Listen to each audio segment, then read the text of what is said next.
ಮಳೆಯ ಹರಿಸಿ ತಿಳಿಸೇ ಬಿಡುವೆ ಪ್ರೀತಿಯ.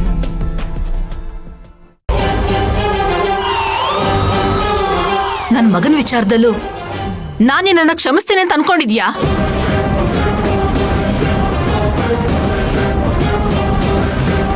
ಮಾತಾಡು ದಮಯಂತಿ, ಮಾತಾಡು.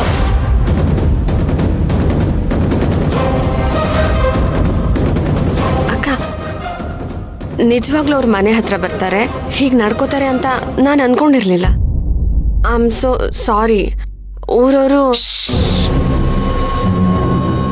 ಸುಳ್ಳು ನಿನ್ನ ಬಾಯಿಂದ ಬಂದ್ರೆ ಈ ದಾಮಿನಿ ನಿನ್ನ ಅಕ್ಕ ಆಗಲ್ಲ, ರಾಯರ ಹೆಂಡತಿಯಾಗಿ ಮಾತಾಡ್ಬೇಕಾಗತ್ತೆ.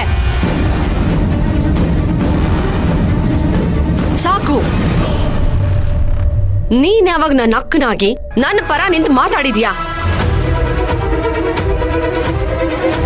ಮದ್ವೆ ಆದ್ಮೇಲೆ ನೀನು ರಾಯರ ಹೆಂಡತಿ ಆಗಿದ್ದು, ಅದಕ್ಕಿಂತ ಮೊದಲು ನೀನು ನನ್ನ ಅಕ್ಕ ಕಣೆ.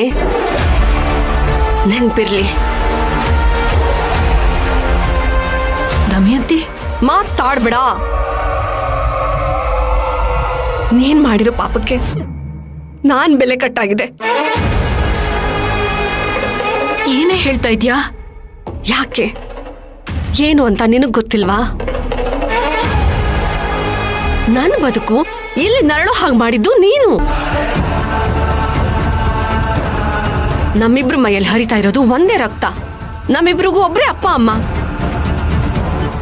ನಾವಿಬ್ರು ಒಂದೇ ಮನೆಯಲ್ಲಿ ಹುಟ್ಟಿ ಬೆಳೆದು ಒಂದೇ ಮನೆ ಸೇರಿದ್ರು ನಿನ್ನ ಜೊತೆಗಿರೋ ತಂಗಿ ಮನಸ್ಸು ನಿಂಗೆ ಅರ್ಥ ಆಗೋದಿಲ್ವಾ?